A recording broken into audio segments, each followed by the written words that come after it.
안녕하세요. 저는 판교에 살고 있는 만 68세 단독 가구입니다.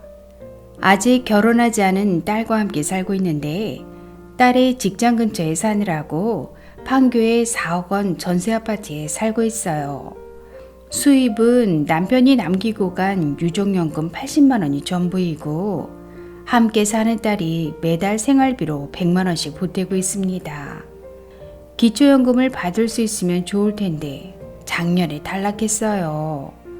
그런데 얼마 전 우연히 집주인 부부를 만났는데 기초연금 48만 원을 받고 있다고 하더라고요.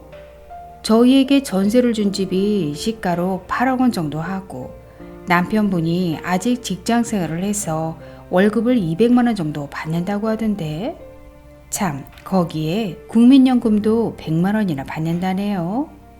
그런데 어떻게 기초연금을 받을 수 있는 거죠? 알베르토 쌤, 속 시원하게 설명 좀 해주세요.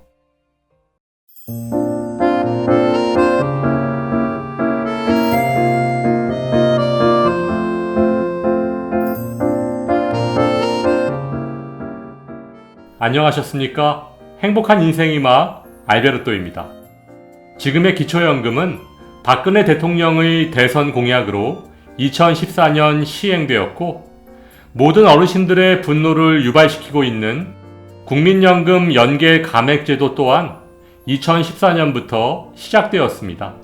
시행 8년째를 맞이한 기초연금이 정말로 생활이 어려우신 분들을 위해 제대로 운영되고 있는지 오늘 의뢰인의 예를 들어 자세하게 설명해 드리겠습니다. 먼저 오늘 의뢰인의 상황을 정리해보면 만 68세 단독 가구시고요. 재산은 판교의 아파트 전세보증금 4억 원이 전부이십니다. 소득은 남편분이 남기고 간 유족연금 80만 원이 전부이고 함께 사는 따님이 한 달에 100만 원씩 생활비를 보태고 있습니다. 2021년 8월 현재 의뢰인께서 왜 기초연금을 못 받고 계신지 한번 계산해 보도록 하겠습니다. 먼저 의뢰인의 기초연금 수급 가능 여부를 판단하기 위해서는 소득인정액을 구해야 하는데요. 소득인정액을 구하는 공식은 소득평가액 플러스 재산의 소득 환산액입니다. 소득은 평가하고 재산은 소득으로 환산해서 더하겠다는 얘기인데요. 먼저 재산의 소득 환산액을 구해보겠습니다. 오늘 의뢰인의 재산은 전세보증금 4억 원이 전부이신데요. 전세보증금엔 기본공제를 달랑 5%만 해줍니다. 따라서 4억 원에 기본공제 5%니까 3억 8천만 원이네요. 기본공제가 너무 작습니다. 어쨌든 3억 8천만 원에서 다시 지역별 기본공제, 중소도시 기준 8,500만 원을 빼주면 2억 9,500만 원이 남고 여기에 소득 환산율 4%를 곱하면 1,180만 원. 이것을 다시 12개월로 나눠주면 98만 3,333원.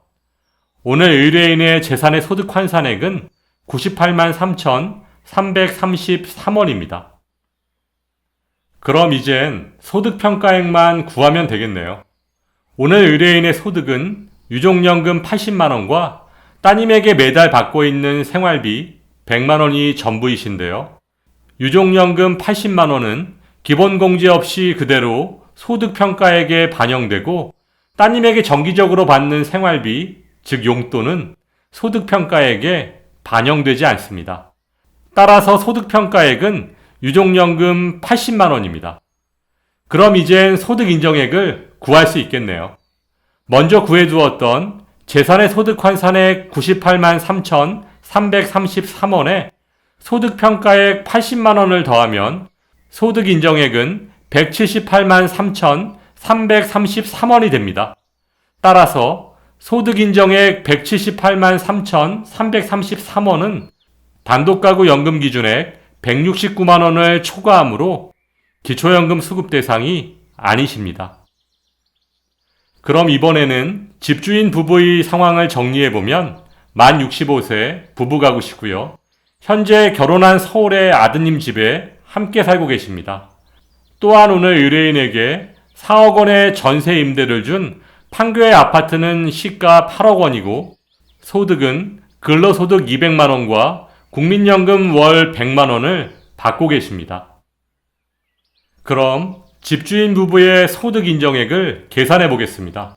소득 인정액을 구하기 위해 먼저 재산의 소득 환산액을 구해보면 소유하고 계신 시가 8억 원 아파트의 시가 표준액이 시가의 50%라고 가정하면 시가 표준액은 4억 원이 되고 여기에 지역별 기본공제 중소도시 기준 8,500만 원을 빼주면 3억 1,500만 원. 그리고 전세보증금 4억 원은 시가 표준액의 50%만 부채로 공제 가능하므로 2억 원을 부채로 공제하면 1억 1,500만 원이 남습니다. 여기에 소득 환산율 4%를 곱하면 460만 원이고 이것을 다시 12개월로 나눠주면 38만 3,333원. 집주인 부부의 재산의 소득 환산액은 38만 3,333원입니다. 이번엔 소득평가액을 구해보겠습니다. 집주인 부부의 소득은 근로소득 월 200만 원과 국민연금 100만 원이 있으시죠. 근로소득 200만 원은 기본공제 98만 원을 빼주면 102만 원이고 여기에 추가공제 30%를 적용하면 71만 4천 원이 됩니다. 다음 국민연금은 기본공제가 없으므로 그대로 100만 원. 따라서 소득평가액은 근로소득 71만 4천 원에 국민연금 100만 원을 더하면 171만 4천 원이 됩니다. 그럼 이젠 소득 인정액을 구할 수 있겠네요. 먼저 구해두었던 재산의 소득 환산액 38만 3,333원에 조금 전 계산했던 소득평가액 171만 4천 원을 더하면 소득 인정액은 209만 7,333원이 됩니다. 따라서 집주인 부부의 소득 인정액 209만 7,333원은 부부가구 연금 기준액 270만 4천 원 이하이므로 기초연금 수급 대상이십니다.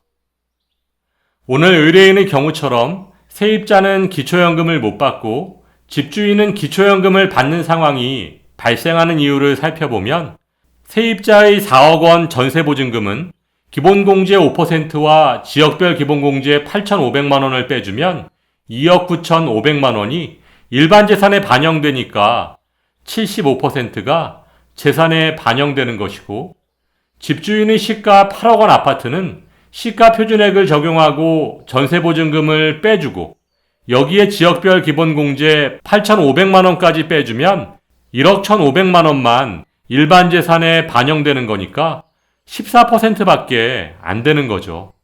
차이가 너무 심하지 않나요? 따라서 오늘 의뢰인께서도 대출을 받아서라도 집을 사면 기초연금 30만 원을 받으실 수 있는 것입니다. 아니, 저는 그동안 딸에게 매달 생활비 100만 원을 받고 있어서 기초연금을 못 받는다고 생각했었는데 그게 아니었네요. 가난한 세입자는 기초연금에서 탈락했는데 부자인 집주인은 기초연금을 받고 있고 이거 기초연금이 아니라 완전 부자연금이잖아요. 알베르토 쌤, 이래도 되는 건가요? 너무해요. 전세 살면 기초연금을 못 받고 집을 사면 기초연금을 받을 수 있고 정작 생활이 어려운 어르신들이 받아야 할 기초연금이 여유 있는 분들이 소득과 재산을 잘 관리하면 받을 수 있는 부자연금으로 변질되고 있습니다. 불합리한 연금 제도가 하루빨리 시정되기를 바라면서 오늘도 알베르토가 여러분의 행복한 인생 이막을 응원하겠습니다. 행복한 하루 되세요. 좋아요, 구독, 그리고 알림과 공유는 좋은 콘텐츠를 만드는 힘이 됩니다.